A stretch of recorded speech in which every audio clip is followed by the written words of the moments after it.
It's your boy, duckdonald42, and what the fuck is going on? We got a 17-year-old killer leaves body located dumpster. You're an idiot for leaving a dead body at a dumpster. That depends if you have no fingerprints, but we don't know. I haven't watched the video, so we gonna get right to it. Police are at the Morning Tree Park apartment complex after reports of a dead body in the area.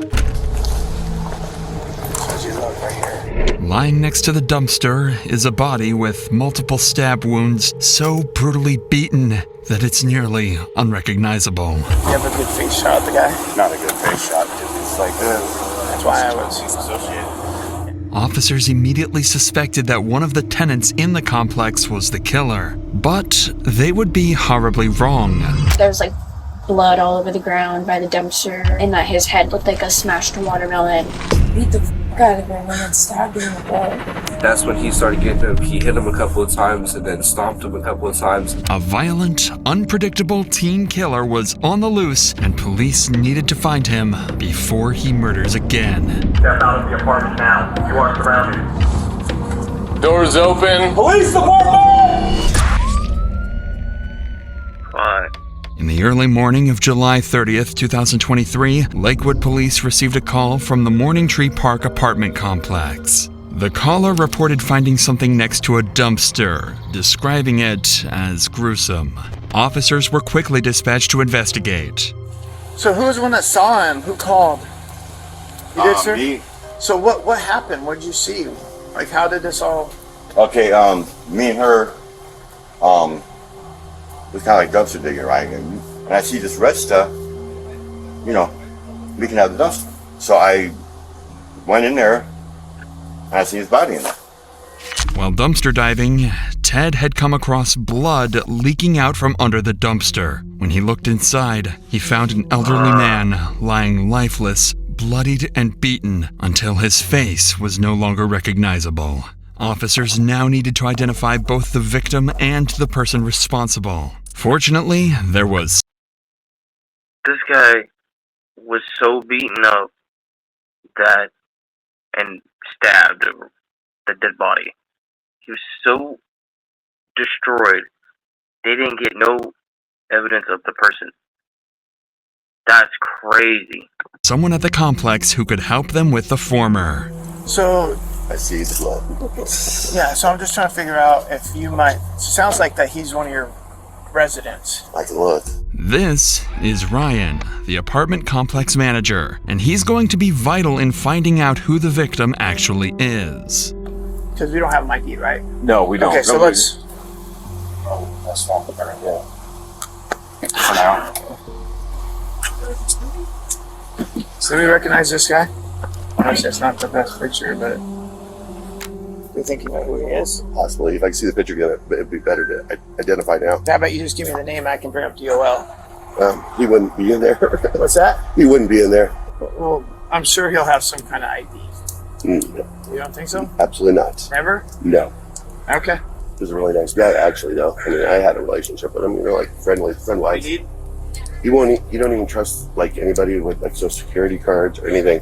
He won't sign a lease. This guy sounds suspicious. He seems like the killer.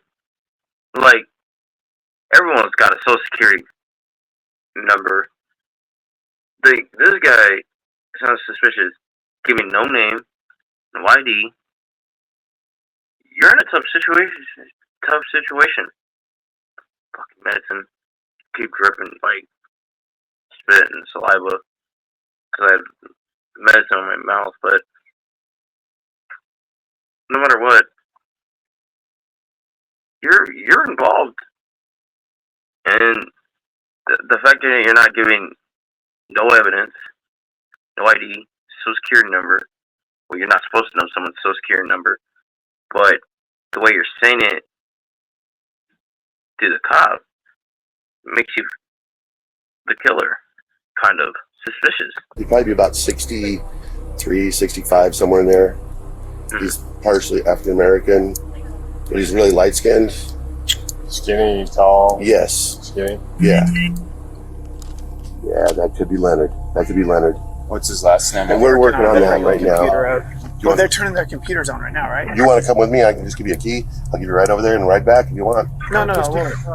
We'll drive over there to go check on him. But she's still trying to pull the data. Yeah, but I can pull a key for you and she'll get that. Yep, we'll go check on him. So All right. A9, I will meet you over there. I'll meet you. Yeah.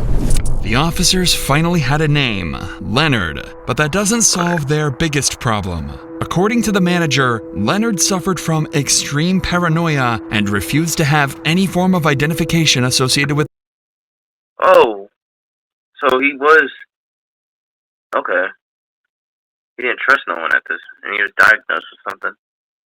Oh, fuck. The government. Without proper identification, Like the investigation would soon become a lot more challenging. Still, officers would search their system, hoping something might come up. Find it. I found a couple. We just have to start running them for. Any DOL or prior bookings or anything? There's bookings. That's 2019. okay. Now he's dealing with crap too. Okay, we're gonna go to A9 and see if this guy's there. Okay. So Megan, no, do you mind talking to my partner? He's the one that's primary. Okay. We're gonna go check that apartment that you gave us. Make sure there's no one in there. But if you Bro, she got a chicken in the apartment. What the fuck? A rooster. Not gonna lie. I deep fry that chicken. Or rooster. Yeah. I love fried chicken. want to sit down and hang out? Okay. While officers continued searching the database for possible matches, others went to check the supposed victim's apartment. And with help from the manager, they quickly got the key.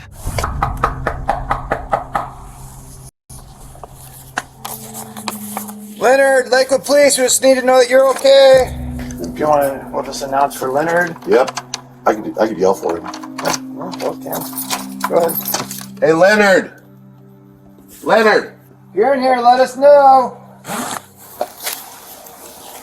After a quick look around the apartment, Leonard was nowhere to be found. At the same time, officers had just matched the victim's face to Leonard's image using police database. So there was no doubt now, the victim was 64-year-old Leonard Williams. Neighbors and staff described Leonard as a friendly and compassionate person. Although he often kept to himself, he was known to be extremely kind to fellow residents. But the investigation was far from over. Officers still had to determine who was behind the brutal attack and why.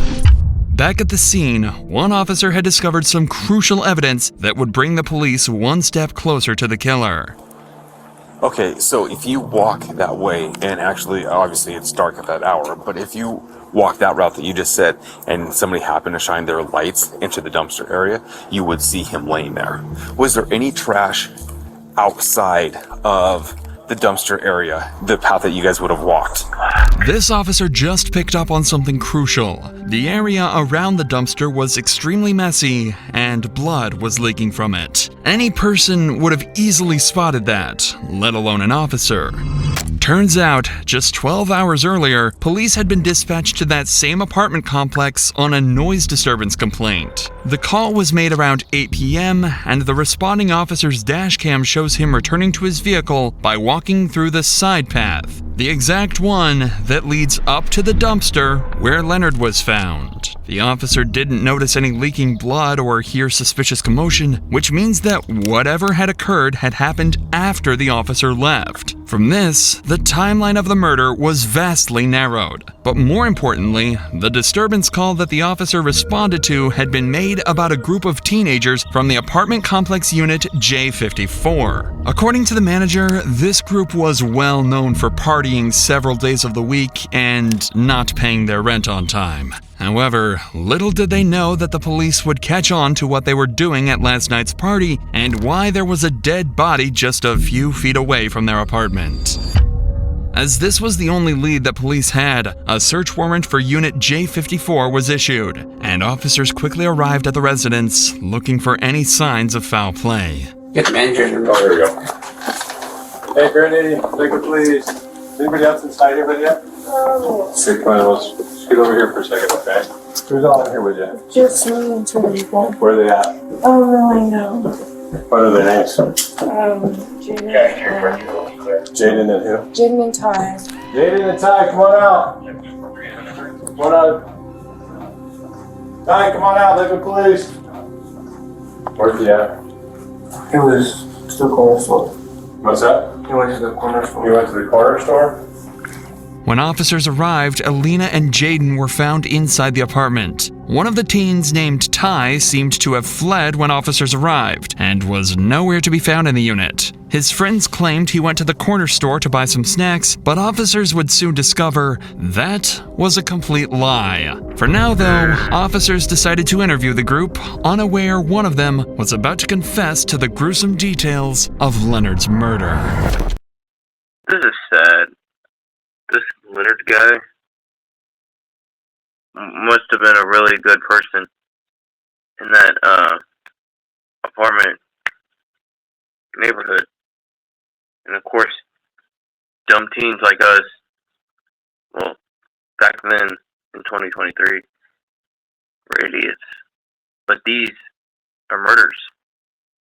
But before we continue, life can change in an instant. That's what happened in November 2021, when a father of two was tragically shot and killed while attending a pop-up party held at an Orlando business complex that lacked proper security. His grieving family needed help fighting for accountability, facing powerful property owners. They turned to the sponsors of today's video, Morgan & Morgan. Their experienced attorneys fought hard and secured an $11 million verdict. Maximum costs the thieved segment 20 companies in it claim now /. With that said, apartment. Get back to the investigation. Officers were about to interview the teens who remained in the apartment, suspecting they know more than they've let on. Okay. Nine. Yep. Do you know why we're here? Yeah. Well, you're not. So I'll make it clear to you. You're not in trouble right now, but you're a witness to something, and so we need to talk about that. Okay? I wasn't. I got video. You can say I was a witness, and I understand, but when I heard what he did, I did not walk down the stairs for a reason. What did you hear that he did? I heard that he beat up this dude for really no reason. He said that the homeless guy stepped to him, or the homeless guy asked for a cigarette or Yeah. How well do you know him? Chubbs. Yeah. I've known him for like a month. So, did you know what happened here the other night? Yeah, what happened? Tell me a little bit about it. Chubbs had a little incident. I can't. You gotta. Chubbs had a little incident. Yeah. What was Chubb's incident? By the garbage can. Yeah. You don't know? Well, I know what happened already. Okay. Chubbs just would get mad, and people would say that he would do it, he wouldn't do it, and he'd just go on into do it. But So Chubbs definitely had an angry problem. yeah, when he's drunk, he would get very violent. Okay. He would be very unhappy. The next thing you know, Chubbs flies open the door, and he looks at me, and he's got this smile on his face. He's like, I'm so sorry, but I did something really bad, and I made a big mistake, and I really didn't need to do it. And I go, what'd you do? And that's when his smile completely shut off. So I think he realized, like, he really just took something life. And he's like, I killed somebody outside. Did he tell you how he killed him? How did he? He beat the fuck out of him and then stabbed him in the throat. This guy is laying down on the side of his face, like against this way. Mm-hmm. All you see is him, Chubbs is like down on the ground recording him, and then Chubbs just starts kicking him like it's a joke.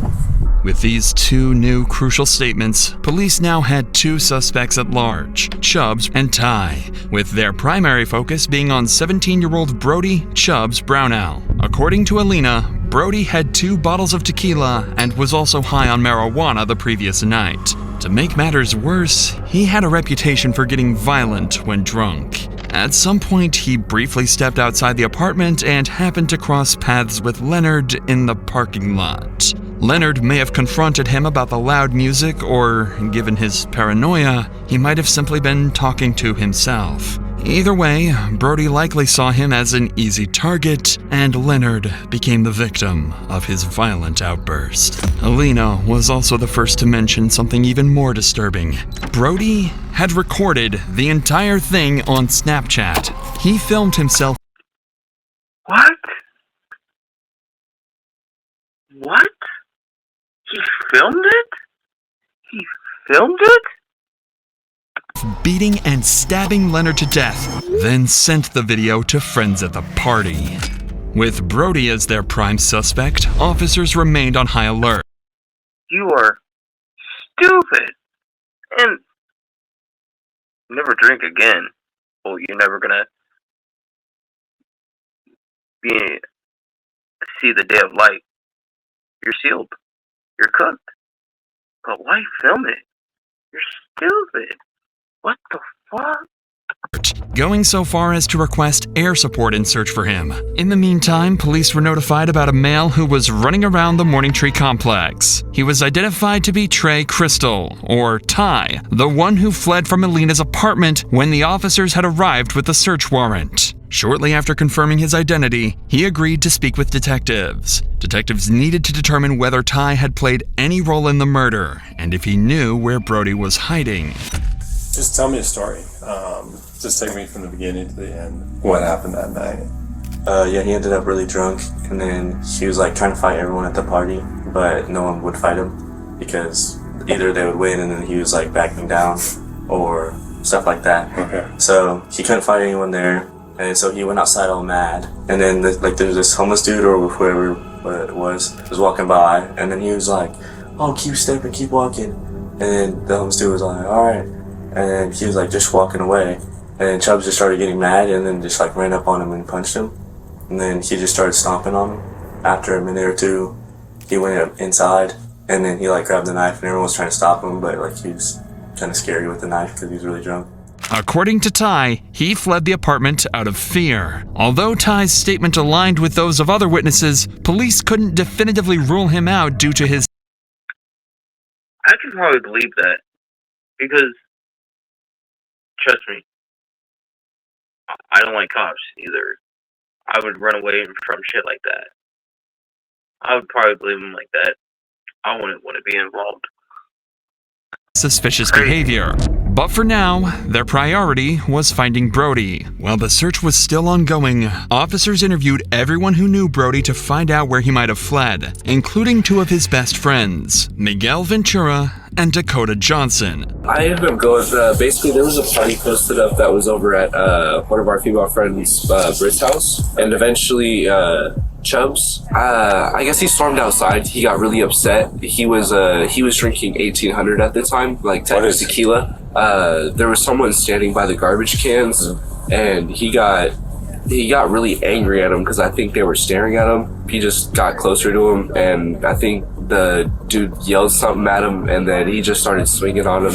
I get down the stairs, and then that's when he started getting him. He hit him a couple of times, and then stomped him a couple of times. And by that point, like it was too much. Like it was just a lot. I grabbed him by his chest and everything. I tried to pull him. Was there anybody else who was hitting the guy? Was there anybody else kicking him, hitting him, punching, stomping him? And you had text messages with him shortly after. Can you kind of explain to me about those text messages? It was like the day after he had done it. Okay. He did coke and he beat the crap out of this guy and killed him and stabbed him in the neck. And then there was like blood all over the ground by the dumpster, and that his head looked like a smashed watermelon. He told me that he tried to put him in the trash can himself, but he couldn't do it. So that's why he stabbed him in the neck. While officers continued... I wanted to say, why have these people called friends or whatever? Call the police. This is wrong, bro. You need to be locked up. If I found out I had a friend that killed someone, shit. Someone's gonna call someone. You gotta go. You gotta get locked in. He's gonna get involved with something else, and I might be involved. You need to be locked up.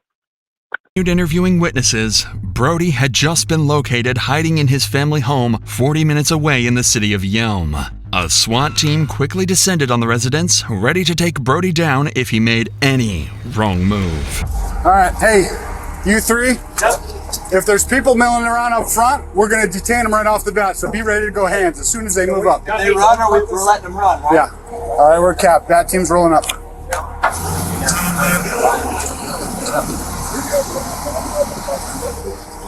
Male in the stairwell. Dom, it's this first entryway right here on the right.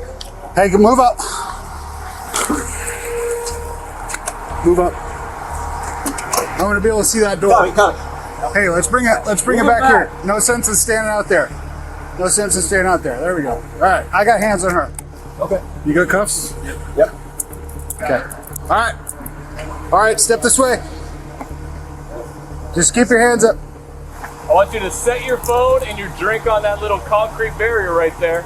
You need a set? Yep, got it. Now I want you to step out to me. Come on. Put your hands on your head, flip around, face the building. Okay. We're good for right now. Down. We're just detaining one more. Hey, come down. Set it down right there. Now put your hands on top of your head and step over to me. I appreciate your cooperation. I don't know what's going on. So I'm like, what the hell? Brian and Jeff, the first two to come out, were Brody's friends, staying in the apartment with him. The two claimed they didn't have any knowledge of what was going on or why Brody was being arrested. The next one to come out was their primary target, Brody himself. Occupation Adam 206. Remember, I took a study of that. Step out of the apartment now. You are surrounded. You guys can even hang here. We're just going to send an entry team up. Just want eyes on them. Okay. Hey, Jay, just for your knowledge, cell phone and Sprite belong to white t-shirt. Cell phone and what he was holding, black t-shirt. Okay. All right. Good? Kevin, who we got? Ryan, Casas, Mike, and I are going to move up. You guys hold the windows. Hey, that's primary on Yep. Primary right there. All right, black shirt. Start walking this way. Start walking this way. Keep walking, keep walking, keep walking. Come here. Walk to me. Face the building. That hurt him. Put your hands on your head. All right, primary's in custody. Brody was finally escorted from the house and delivered into the hands of justice. He was charged with assault and homicide in the first degree. He had originally pled not guilty, receiving a bail of $1.5 million. Neither Ty nor anyone else at the party was charged, as the Snapchat video clearly shows that Brody acted alone, consistent with witness statements. Although the exact motive for the murder remains unclear, Brody's extreme intoxication and well-documented issues with aggression led to the tragic death of a kind and gentle person. Following his initial hearing, Brody returned to court and changed his plea to guilty. He received the maximum sentence of 25 years in prison. That's it? That's it? We're not watching this. But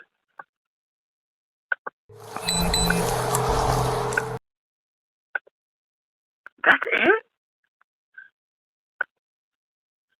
Man, I hate the fact that attempted murder is more longer than a murder.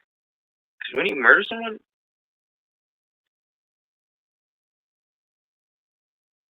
$25 years is not enough, bro. He needs to go to be life in prison. Even in hell. He's gonna have to get sentenced in hell too. Like, bro, what? Alright. I'm gonna end the video here. Make sure you guys like, subscribe, put on those notifications. We out. Peace.